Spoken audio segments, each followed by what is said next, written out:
kayo po, wala po ba kayong plano bilang Pangulo ng ating bansa para pakiusapan mo sila na huwag nang ituloy yung impeachment dahil baka abala nga naman po sa trabaho ng ating gobyerno at syempre sa buhay at pamumuhay ng ating mga kababayan? The Senate has no choice. The House has no choice. They have to do this now.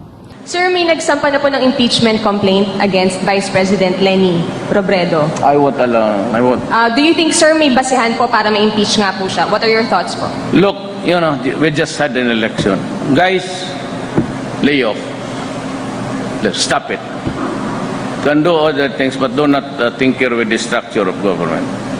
I will not countenance it. Elected yung tao. So, why do you have to sit just because he keeps on harping on me? Yeah, this is democracy.